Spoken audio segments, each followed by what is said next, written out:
Good evening and welcome to another episode of Guest House, Sweet Home for Patients and Families. My name is Art Sims. I am the Community Outreach Manager for Guest House, and tonight we have another powerful conversation planned for your listening pleasure. March is Women's History Month, but it also is Social Worker Awareness Month. And at Guest House, social workers play an integral part in referring guests to us to be able to stay with us at Guest House. You may be asking, what is Guest House? Guest House is temporary medical lodging here in the Chicagoland area. We receive patients from the top hospitals here in Chicago who need to stay close to the hospital and or their families need to stay close to the hospital during the most critical time of treatment as well as recovery. And so tonight I am so honored to welcome a dear friend of mine to the show who has been a part of the social work world now for over 35 years. Let me introduce you to Dr. Heather Ferguson Tillman, who is a community psychologist and the woman who knows everything about how to connect people. Welcome to the show, Doctor. How are you? Thank you. I'm doing great. Thank you for having me. It is a pleasure to have you here. You know, when I thought about this and I said, man, there are so many women who have made a tremendous impact in the field of social work. And I was like, why not celebrate these women? You know, every day at Guest House, how we receive our guests is based off of referrals from the social worker. And when I found out that it was Social Worker Awareness Month, I was like, let's pay homage to these people, because if it was not for them, we would not have the guests that we have at Guest House. So I just want to say on behalf of Guest House, we thank you and all the amazing people who are in the field of social work. Thank you for that, Art. Pleasure. Thank and you happy so Women's much. History Month. Yes. Yes, amen. So let's talk about the field of social work and how did it get started. And to my understanding, there are women who are actually pioneers in this field. So let's talk about that. Absolutely. Some of the most prominent figures in this field were Ada S. McKinley, which I had the opportunity to work at that agency. Sure. Jane Addams. Right. Jane Addams Hall House. Absolutely. Correct. And also Whitney M. Young.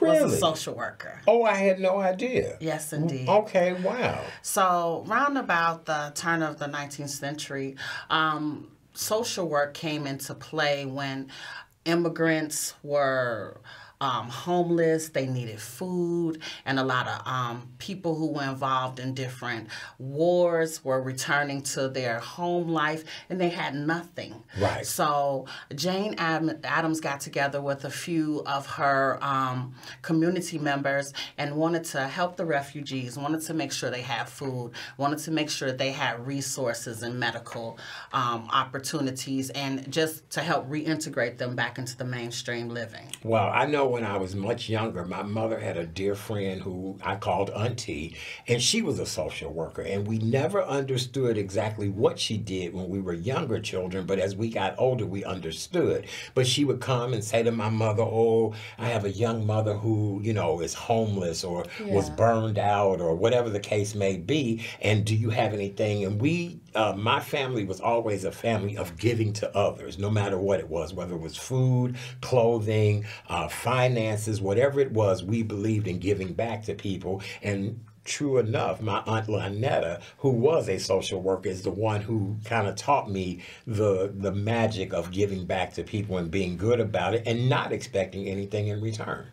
Absolutely. So I think I first got interested in the social work arena when I was about 5 years old. I would go to my godparents' house who took care of me, and my godmother was a foster parent. Okay. So I got a chance to meet a lot of little young children under the age of 2. Some were 5 years old, 6 years old, and I was fascinated by the fact that they came to live with us, Sure. but they weren't going to live with us forever. Right. So I wanted to really delve into what that was like. And I started really being interested in it in the late 80s. Okay. And that's when I landed my first job. I remember that. Yes. Yeah, you were one of the few people back in the day. We're not going to age ourselves, but Yes. back in the day, you had a good job and you went into your field right away. And it's did. absolutely amazing. Now, I want to talk about Miss Jane Porter Barrett, correct? And she was the first African-American woman who started doing this in 1890 of taking Yes. care of people as well, too. So not only, you know, women of all colors and backgrounds have all worked as social workers, correct? Absolutely. And one of the interesting parts that I know is that they weren't really monetarily compensated for the work that they did. Sure. It was more in a voluntary capacity. They would actually try to find resources. They would go door to door and have people donate coats and shoes. So it was more so of a grassroots effort Sure. until it took hold as an actual profession. Wow. Okay. All right. So I actually want to talk about the work of a social worker. And we do want to make it clear, even though this is Women's History Month, there are lots of men that work in the field. Absolutely. People of all backgrounds, race, creeds, colors, they all work in the field. And we really do want to say we love you guys so very much because, you know, in the world in which we're living in now, people are in so much pain. If Yeah. you look at our economy right now, the cost of living, the social worker to me is more important now than ever. So let's talk about the scope of a social worker, or if somebody wanted to become a social worker. Sure. So social workers can be found in every walk of life, in hospital settings, where you have Department of Aging, in every aspect in private agencies, as an organized department, such as the Department of Children and Family Services. And what we do is provide services and linkages for people who are marginalized, who are experiencing extreme poverty, who may have been impacted by the drug culture, Right. who need to be reintegrated back into mainstream because they were incarcerated. Okay. So social workers provide concrete services to people who are in need. That's right. That's right. And we try to facilitate that in such a way that we're able to keep families together. So a lot of people look at social work and say, oh, that's the lady that's going to come take my kid away. No, I'm the lady that's going to make sure that your child is safe and protected and has a warm, safe, nurturing environment. So our goal is to always keep the family intact. Wow. And do what we can do to provide services and implement different programs that they can be a part of that will enhance their overall quality of life.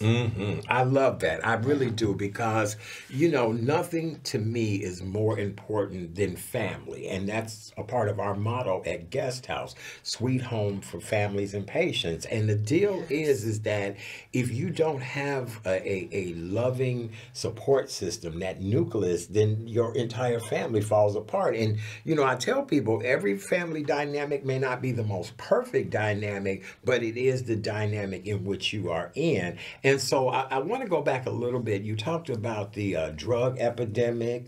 As I was doing research for this, I thought about the HIV and AIDS epidemic. Yes. So the need for a social worker grows as our world falls into certain proclivities. Is that how that kind of works? Absolutely. So around about 1996, we started experiencing more emphasis on helping families really help themselves. Right. And what I mean by that is that's when they instituted temporary assistance for needy families, which is TANF. And they basically said, we're not just going to give you money anymore. What we're going to do is require that you go out, find a job, and then you'll be able to get these resources. And so it put a big challenge on places where I work, such as in the private sector. Okay. Because it challenged us to find community-based resources and and create programs that we can get funding for to help people who were in crisis. Okay. Before you would find out that a child was like locked out or home alone, and that would be a call to a social worker. Sure. But then children are seeing their parents using drugs. You have a 2-year-old baby who is taking care of a 9-month-old baby. Wait, hold on. A 2-year-old taking care of a 9-year-old. A 9-month-old. Correct. Either way it go, 9, 2, or 9 months. Yes. Seem too much. And because the parents would leave them home alone because they were out doing drugs or having have some other mental health issue that prevented them from being a parent, and you would see a 2-year-old. I remember one time I worked in a shelter, and when the children come in, I did the intake, and the little 2-year-old, we gave her a cookie, and she was breaking her cookie to give it to her sister to share with her and let her eat it first before she ate something. And it was just amazing because she was cleaning the same diaper that the baby had on. This parentified little 2-year-old. 2-year-old. Absolutely. So those type of things really challenged my soul because I felt that I have to do more. It's something else that I have to do. And I started really attending a lot more trainings so I could be abreast of how I could approach this from a trauma lens. So I could understand just what these babies were seeing and how can I best help them. So then it came about with performance-based contracting. So for a period of time, we would have a child that would, I don't want to say language, but would remain in foster care until they're 18.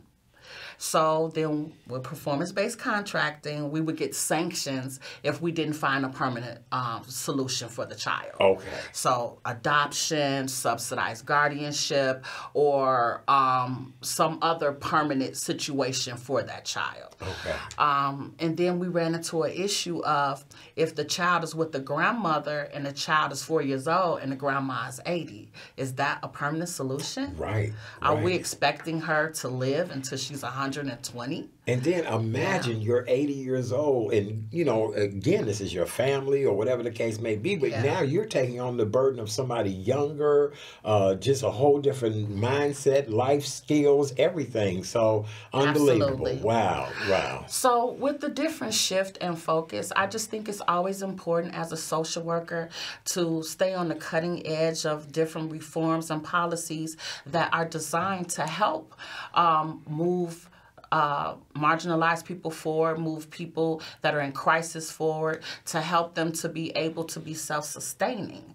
So when I think about how the progression of what has happened, we do adapt to every different nuance that happens. You really do. For those of you all that are just joining us, we're Guest House Sweet Home for Patients and Families, and this is our monthly show here at CAN TV, and tonight we're paying homage to social workers because social workers are such a critical part of what we do at Guest House. You actually have to be referred to us. We're temporary medical housing. We're located on the campus of the University of Illinois, at the corner of Polk and Damon, 1933 West Polk. And again, we are referrals and we're temporary medical lodging. Tonight, I have my good friend, Dr. Heather Ferguson Tillman, who is a community psychologist.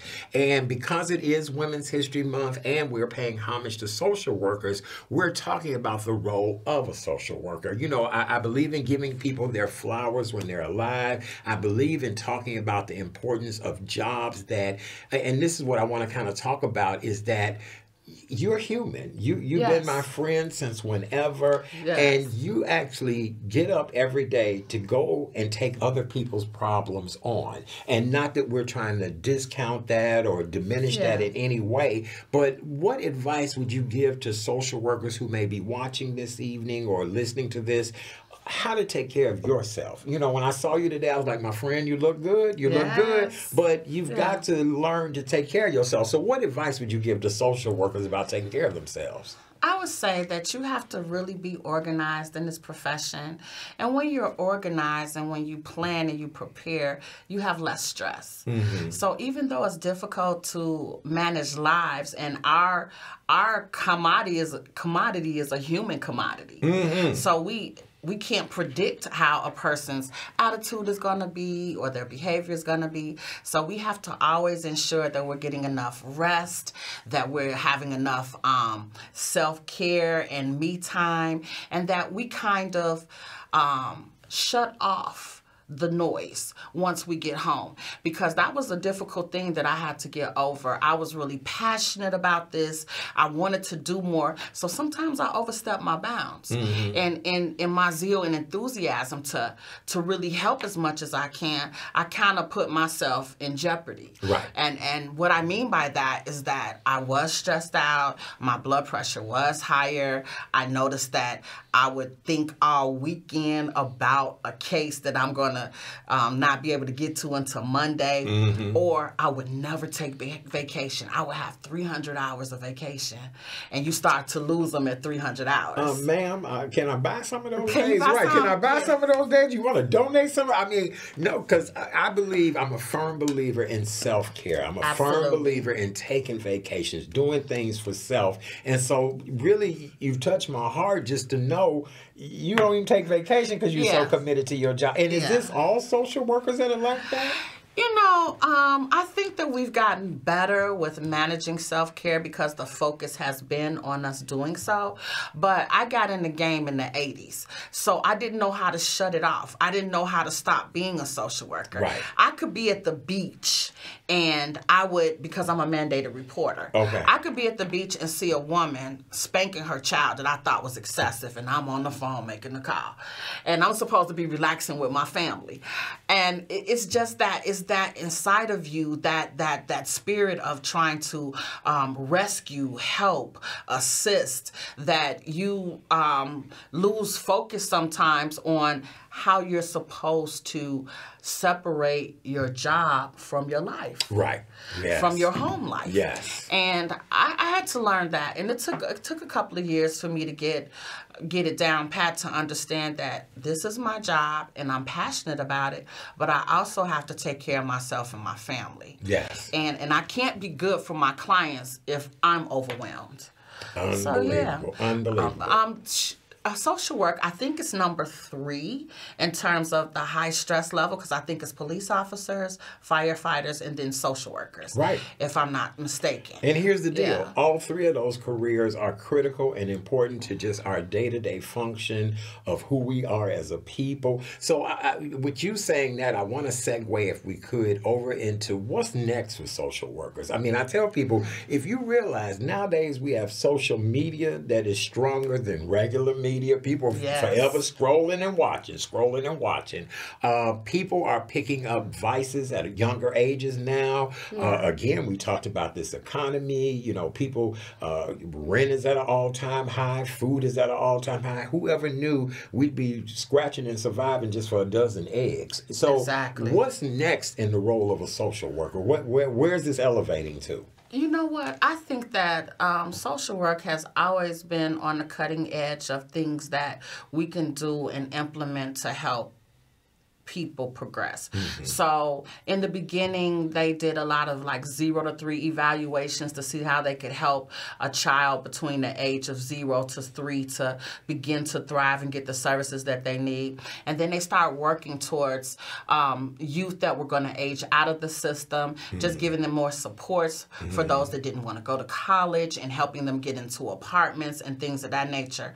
I think what we're moving towards is still the notion of an intact family, meaning putting services in the home to help the families before they come into the department, and just go more of a grassroots effort to get the community to come together, to come to the bargaining table and help themselves. So be able to talk to their legislation, be able to talk to their community leaders, to get involved in how they can help themselves. Okay. And social work will always be an integral part in linking all of these resources together, but our goal is to empower that individual to feel that they can do something on their own. Wonderful. And with that being said, empowering people is what it's all about. I kind of want to go back just a little bit to discuss how it all works at Guest House. Again, you have to be referred by a social worker or someone on the medical team at one of our partnering hospitals. University of Chicago Medicine, Northwestern Hospital, University of Illinois at Chicago, Rush Hospital, John H. Stroger Hospital, Gift of Hope. There are a plethora of people that we're associated with that we work with on a regular basis. If you do need temporary medical lodging, that's what we're all about at Guest House, and we ask that you please look us up at guesthousechicago.org. I'll give our number before the show is over. We're doing this show tonight in honor of March being Women's History Month, but March also being Social Worker Awareness Month. We are so thankful for all the social workers who do refer people to us at Guest House, because without you, the social worker, we would not have guests. And so Dr. Heather Ferguson Tillman, before we have to run, what do you want to say in closing about just you? You fabulous. Now, that's all I'm going to say. But you've touched my heart today by just sharing so much of this amazing history. Yes.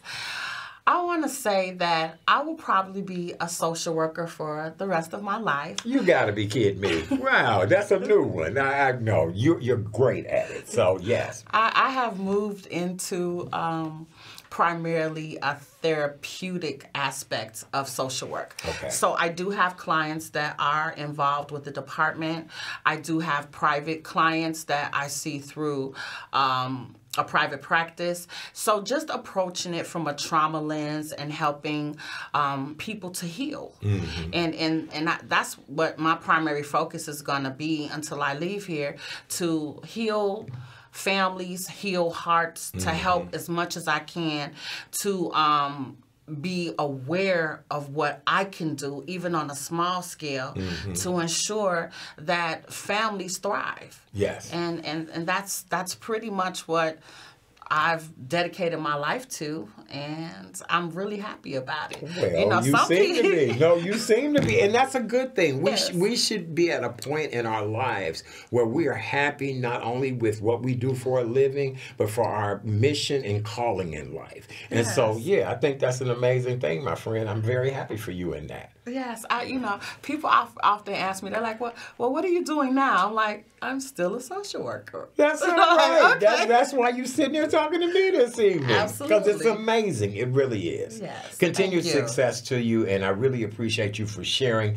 the history, what people need to know, and you, to me, are encouraging people to go into the field of social work. Absolutely. It's very rewarding. Yes. People shy away from it because they think that it's overwhelming, but the reward is seeing a family go home. That's right. Yes, absolutely. I appreciate you so much. With that being said, Guest House is having a fundraiser. We are on Monday, April 28th at Carnival in the Swank Fulton Market District. It's from 6 to 9:30 p.m. and we invite you, your family, everybody to come out and help us to raise money at our annual event, which is The House Always Wins. Guests will enjoy a lovely display of Latin fusion cuisine, craft cocktails, live performances, casino entertainment, magic, raffles, and so much more. We're excited to welcome celebrity guests this year, the one and only Mr. Tim Kazurinsky.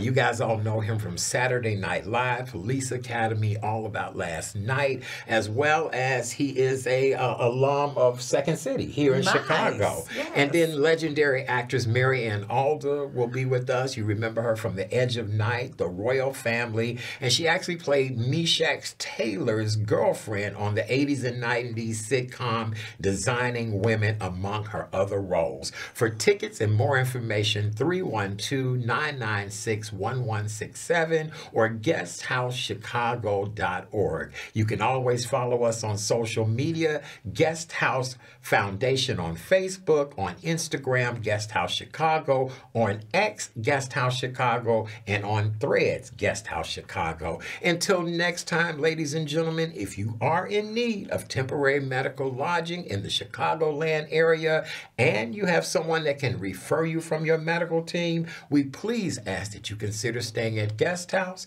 And if you'd like to support us, we would like that as well, too. Until next time, be well. Thank you, Dr. Heather Ferguson Tillman. Thank you for having me. My dear friend, happy Women's History Month. Happy Social Worker Awareness Month. It's all about what can we do to help people to be better each and every day. On behalf of Guest House, our entire team, our board, and all of our guests, I'm Art Sims, Community Outreach Manager. Have a wonderful evening, and we'll see you again next month. Good night.